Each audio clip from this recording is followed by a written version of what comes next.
I did read the Bhagavad Gita in preparation, and I thought it was absolutely beautiful text. I just found it very beautiful. Bhagavad Gita में बताया गया है कि किस तरीके से आप अपने इमोशंस को, अपने माइंड को कंट्रोल कर सकते हो। भारत को देख लो यार आप, बड़ी से बड़े इस वक्त दुनिया के अमीर आदमियों में, दुनिया के जो बड़े अमीर आदमी है उसमें भारतीयों का नाम आता है। फिर मुझे रियलाइज हुई ये चीज़ कि Krishna consciousness and Krishna is the only person who can save me.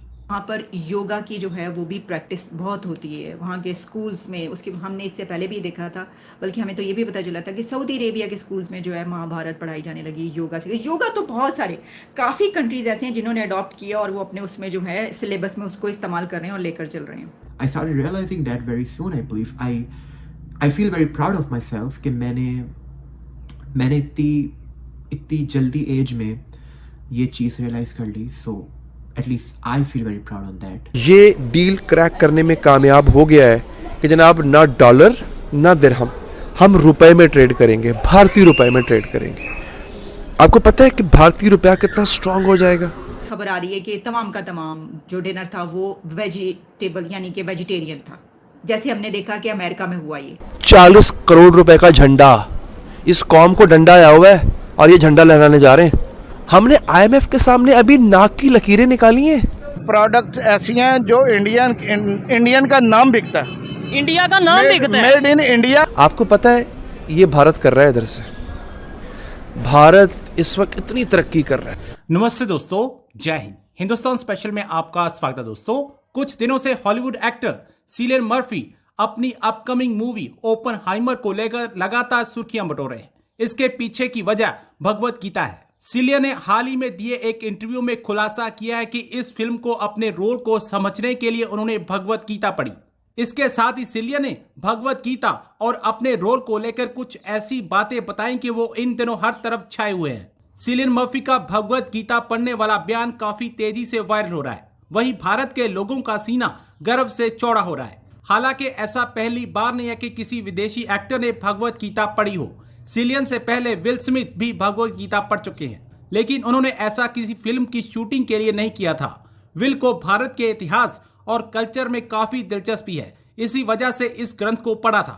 Pakistani media ये चर्चा कर रहा है कि एक तरफ पूरा विश्व भगवत गीता को पढ़ रहा है और हम हिंदुओं के मंदिर को नष्ट कर रहे हैं। ये हमारे लिए शर्म की बात है। बहुत जरूरी है कि हम लोग इन चीजों को समझें। और जैसे कि उन्होंने बोला कि वाकई में जैसे भगवत गीता में बताया गया है कि किस तरीके से आप अपने इमोशंस को, अपने माइंड को कंट्रोल कर सकते हो। और वही चीजें मैं अगर देखूं, ऑनेस्टली मैं देख रही थी और मैं मौसम के साथ बाद में यही बात कर रही थी कि यही चीजें हर जगह पर डिस्कस की हुई। और फिर मुझे रियलाइज हुई ये चीज़ कि Krishna consciousness and Krishna is the only person who can save me. 2020 में मैं ऑलमोस्ट हार चुका था। I was about to give up. ये भी कहना गलत नहीं होगा कि मैं शायद ज़िंदगी से ही हार जाता। सो मेरे पास कोई ऑप्शन नहीं दिख रहा था उस वक्त। 2020 की बात है ये। And then all of a sudden I starts going to ISKCON. फिर आहिस्ता आहिस्ता मुझे रियलाइज़ हुआ कि I was born a Sanatani. I was, even in my past lives, I was a Sanatani. And I started realizing that very soon, I believe. I feel very proud of myself कि मैंने इतनी जल्दी as में ये चीज़ realise कर ली। So at least I feel very proud on that. इसके अलावा वहाँ पर योगा की जो है वो भी प्रैक्टिस बहुत होती है वहाँ के स्कूल्स में। उसकी हमने इससे पहले भी देखा था, बल्कि हमें तो ये भी पता चला था कि सऊदी अरेबिया के स्कूल्स में जो है महाभारत पढ़ाई जाने लगी, योगा से। योगा तो बहुत सारे काफ़ी कंट्रीज ऐसे हैं जिन्होंने अडॉप्ट किया और वो अपने उसमें जो है सिलेबस में उसको इस्तेमाल कर रहे हैं और लेकर चल रहे हैं। और जो उनको अवार्ड मिला था, दी हाइस्ट सिविल अवार्ड, वो था ऑर्डर ऑफ जैद। और उन्होंने वो दिखाया था कि ये कितना ज़्यादा इम्पोर्टेंट है इंडिया एंड पाकिस्तान की जो है इस वक्त कोलैबोरेशन या पार्टनरशिप। और सिर्फ यही नहीं, हम तो ये देख रहे हैं कि अभी भी एक अवार्ड उनको मिला है इजिप्ट से। इसके अलावा काफ़ी मिल चुके हैं, ठीक है। और जो मंदिर बनाने की बात है, यानी उसमें जो हिंदू कम्युनिटी है इन कंट्रीज़ में जहाँ पर कभी पहले ऐसा सोचा नहीं जा सकता था, वहाँ पे तो अब ये बिल्कुल एक आम सी बात है।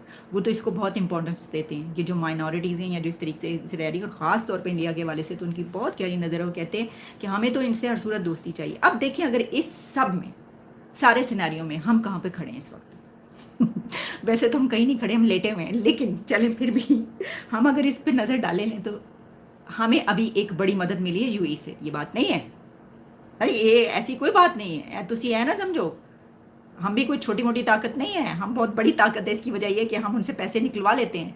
उन्होंने अभी हमें $1 बिलियन दिए हैं, उसके ऊपर एक मरतबा क्या, अभी भी दिए, इससे पहले भी दिए हैं, कई मरतबा दे चुके और देते रहते हैं। लेकिन उस पार्टनरशिप और इस पार्टनरशिप जो हमारे विजिट होते उनमें और इस विजिट में बहुत फ़र्क है। यहाँ पे मामला यानी 2 वे ट्रैफिक है, हमारी उनके साथ 1 वे ट्रैफिक है। वो भी मतलब कुछ हैं लॉजिक्स, कुछ वजूहत जिनकी बिना पे चल रही है, उस बिना पर वो सिर्फ हमें पैसा देते हैं और हमें उनसे पैसा चाहिए क्योंकि हम इस सूरत हाल में हैं। बाकी भी और बहुत सारी चीज़ें ठीक है चलती रहती है, लेकिन ऐसी सिचुएशन नहीं है जो मैं आपको बता रही हूँ जिसमें वो इतना एंथुजियास्टिक होकर किसी कंट्री को और उसके प्राइम मिनिस्टर को जो इस तरीके से हाथों पे उठा कर रखते हैं कि भाई हमें पता है, हमें इनके साथ चाहिए बहुत कुछ। अच्छा, अब हम जब इस पर नज़र डाल लें कि अबू धाबी में IIT ओपन हो रहा है, तो आप यकीन करें कि अगर एक IIT कोई डेकेड पहले यहाँ पर ओपन हो चुका होता तो हालात बहुत बदल चुके होते हमारे। मैं सही कह रही हूँ, काफ़ी जहन बदल चुके होते, हमें काफ़ी मत आ चुकी होती। मत कहते हैं समझ को, हैं, यानी जो हमारी पढ़ाई से कुछ मत मिलती है ना, यानी जो समझ बूझ मिलती है, तो और फिर टेक्नोलॉजी में उसके हवाले से कुछ थोड़ा सा हम आगे जा चुके होते। लेकिन ये तो हुआ नहीं। 40 यानी एक वर्ल्ड रिकॉर्ड कायम करना जी, सबसे बड़ा झंडा लहरा दिया हमने। 40 करोड़ रुपए का झंडा लहराने जा रहे हैं। ये 40 करोड़ रुपए का झंडा, इस कौम को डंडा आया हुआ है और ये झंडा लहराने जा रहे हैं। इनमें अक्ल है ये नहीं है, पागल है ये।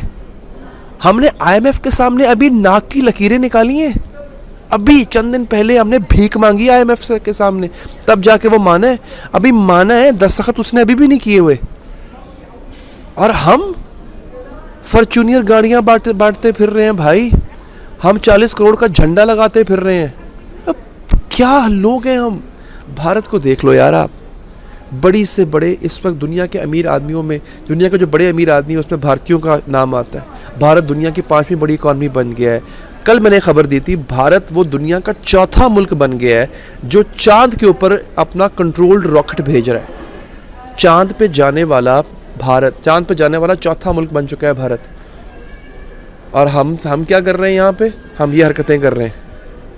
हम आज भी इस चीज़ से बाहर नहीं आ रहे। हम कटोरा लेके फिर रहे हैं पूरी दुनिया में, अल्लाह के नाम पे कुछ दे दे बाबा, अल्लाह के नाम पे। और जब अल्लाह के नाम पे मिल जाता है हमें, तो हम फिर अय्याश होना शुरू हो जाते हैं, हमारी अय्याशियाँ शुरू हो जाती हैं। ये देख लो यार,